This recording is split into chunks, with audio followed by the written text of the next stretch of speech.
This is a tale of a dream gone wrong, misplaced trust by a province and premier, and how one man is picking up the pieces. The Bricklin was manufactured from 1974 to late 1975 in St. John, New Brunswick.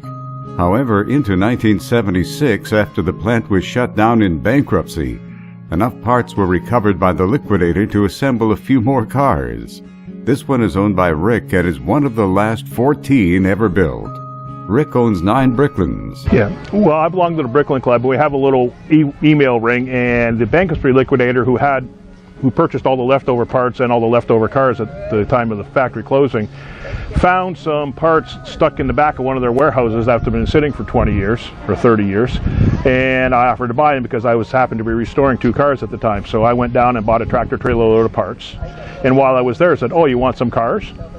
And they had this and 2 other 76s sitting there brand new. This car had just under 400 miles on it when I bought it. And I said, sure, why not? So I bought this car and the parts, and now I have a whole bunch of cars. He bought this one about 1999 or 2000. This car has 1,890 original miles on it right now.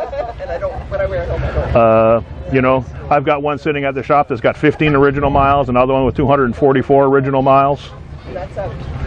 And then the car that I usually drive's got about 20,000 miles on it. To use Rick's words, he has too many Bricklins. They're eventually all going to go except for maybe 1 or 2. Just, you know, there's no sense having a car if you can't drive it. At the time, Bricklin was the only production line vehicle with powered gull-wing doors that opened with the touch of a button. That is, when it worked properly. Fact was, very little worked properly on the Bricklin. Back in 75, 76, I bought one.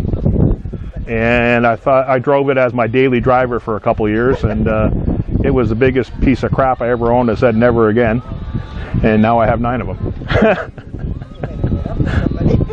What was the attraction? I don't know. It was just, they were different.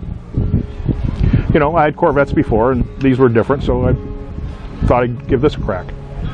The car Rick is driving today has subtle changes to the original SV1 model.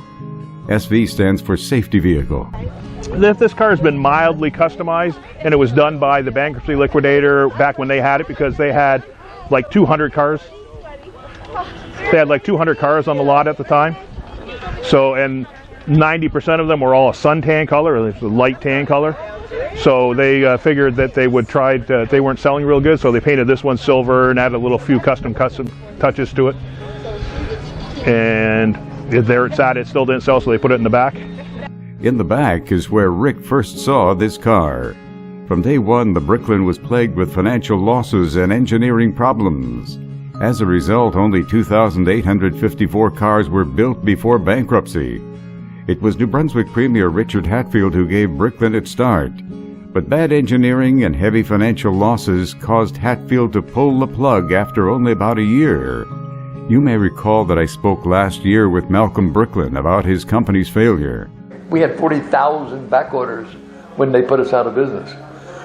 2 things happened at the same time. One, we figured enough money to build the car and get it off the line because I had them pre-sold.